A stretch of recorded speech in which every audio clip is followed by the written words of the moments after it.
শুভ সন্ধ্যা। আশা করি সকলেই ভালো আছেন। তো ফাইনালি সকলের শুভকামনায় আমাদের গৃহপ্রবেশের পুজোটা খুব সুন্দরভাবে হয়েছে এবং আমাদের বাড়ির উদ্বোধনটাও সবাই সুস্থ মতো ভালোভাবে করতে পেরেছি। তো এই হচ্ছে বাড়ির সামনেটা, এখানে এভাবে সাজানো হয়েছিল। তো চলুন ভিতরে যাই, দেখি কি আছে। যদিও এটা পুরোপুরি হোম ট্যুর না, জাস্ট পুজোর দিনের কিছু ক্লিপ আর কি। পুরোপুরি বাসায় শিফট হয়ে চেষ্টা করব একটা সুন্দর করে হোম ট্যুরটা দেওয়ার। তো এইখানে হচ্ছে পুজো শুরু হয়ে গিয়েছিল, সব কিছু খুব সুন্দরভাবে সাজানো গোছানো যতটুকু পসিবল হয়েছে, যেহেতু সকালবেলায় পুজোটা ছিল। তো সব কিছু ওইভাবেই অ্যারেঞ্জমেন্ট করা হয়েছিল।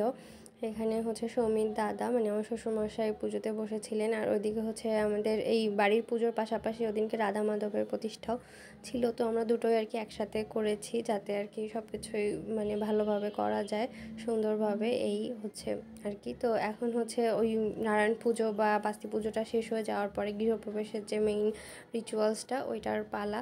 তো হচ্ছে এখানে আমরাই করছিলাম কে কোনটা হাতে নিব, কারণ যারা আর কি বাড়ির সদস্য তাদের এগুলো সবগুলো হচ্ছে এক একটা করে নিতে হবে সাথে করে। আর বা আমার শাশুড়ি মানে বাড়ির যে গৃহকর্ত্রী তাকে ওর কীভাবে মাথায় কুলো এবং কলসিটা কাকে নিতে হবে। তো যদি ওটা কলসি না, ছোট একটা ঘটের মতো।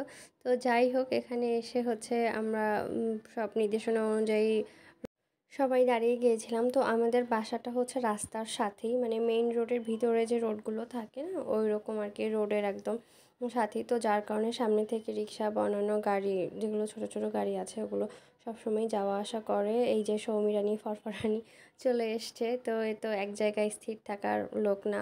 এই ওকে বললাম আমাদের সাথে দাঁড়ানোর জন্য, সে একবার নামছে, একবার উঠছে, আবার রাস্তায় চলে যাচ্ছে, আবার যখন গাড়ি আসতেছে ভয় পেয়ে আবার সে ঘরে উঠছে। তো এই হচ্ছে ওর কাজ, মানে ও যা করে। এখানে ওর বাবা হচ্ছে নেওয়ার জন্য চেষ্টা করছিল, কিন্তু কিসের কি, ওই হয়তো বা 2-3 সেকেন্ড দাঁড়িয়ে আবার সে চলে আসছে। এই হচ্ছে তার অবস্থা। তো যাই হোক, এখানে সব রিচুয়ালস আমরা পালন করে এরপরে ঘরে চলে গেলাম।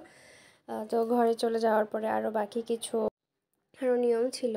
তো এখন ওগুলো আর কি কমপ্লিট করতে হবে। ওদিকে ছাদে বসে মানে আমরা যে প্রসাদটা দিব সকলকে, তো ওইটা প্যাকেট করা হচ্ছিল। আমার মাসি শাশুড়ি, মেসো শ্বশুর, আমার শ্বশুর আর ওটা হচ্ছে ভাগিনা। তো এরা বসে হচ্ছে প্রসাদ গুছিয়ে রাখছিল। কত কাম করতেছি, কাম করতেছি সব দেখলো তো দেখবেন না। আর যে মানুষ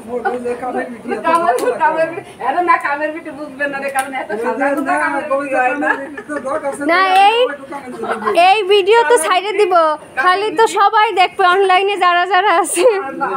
এই যে কাজের লোক পাওয়া গেছে। তো আমরা এখানে হাসি ঠাট্টা করছিলাম যে বিনা বেতনে আমরা একজন কাজের লোক পেয়েছি। তো এর মধ্যে হচ্ছে ইনি চলে এসছেন।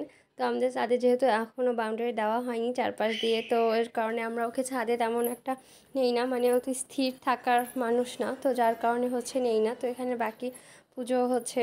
তো এরপরে পুজো হওয়ার পরে আমরা সবাই প্রসাদ পাই। ওই ক্লিপগুলো আর নেওয়া হয়নি, কারণ যেহেতু ওই টাইমে ব্যস্ত ছিলাম, তো এরপর ওই ক্লিপগুলো নেওয়া হয়নি। এরপরে হঠাৎ করে বৃষ্টি শুরু হয়, কিন্তু বৃষ্টি শুরু হওয়ার পরে আর থামার নামই নিচ্ছিল না। তো আমরা একটু যখন কমে বৃষ্টি, এর মাঝে বাসায় চলে আসি, যেহেতু সৌমি ঘুমিয়েছিল, তো একটু রেস্টের প্রয়োজন ছিল। তারপরে সন্ধ্যার পরে আমরা আবার যাই, তখন হচ্ছে বাকি যে পুজোর বাকি অংশ আর কি শুরু হয়ে যায়। ওদিনকে কীর্তন দিতে হয়, মানে আমাদের ধর্মীয় নীতিনীতি অনুযায়ী আর কি যেভাবে করা দরকার সর্বোচ্চভাবে চেষ্টা করেছি সব কিছু ভালোভাবে পালন করার।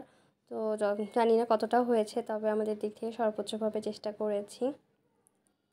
তো এখানে উনি খোলা ঘর পেয়ে তো মহা খুশি, নিজের মতো নিজে নাচছে, তো ঘুরে ফিরে বেড়াচ্ছে, আনন্দ করছে। যদিও এক জায়গায় স্থির থাকে না, এটা নিয়ে হচ্ছে বড় সমস্যা। ওদিকে হচ্ছে অনুষ্ঠান চলছে আর ও এখানে চেয়ার নিয়ে দুষ্টুমি করছিল এবং এক জায়গায় বসবেও না, আর আমাকেও তার সাথেই থাকতে হবে। তো যাই হোক, সব কিছু মিলিয়ে দিনটা ভালোই গিয়েছে। আমরা রাতে ওখান থেকেই সবাই খাওয়া দাওয়া করে তারপরে বাসায় চলে এসেছি। আর অল্প কয়টা দিন হয়তো এই বাসায় আছি, খুব তাড়াতাড়ি হচ্ছে আমরা নতুন বাসায় শিফট হয়ে যাব। তো সবাই ভালো থাকবেন, আমাদের জন্য একটু ভালোবাসা দিবেন। যদি ভিডিওটি ভালো লেগে থাকে অবশ্যই লাইক, কমেন্ট এবং শেয়ার করবেন। Bye bye.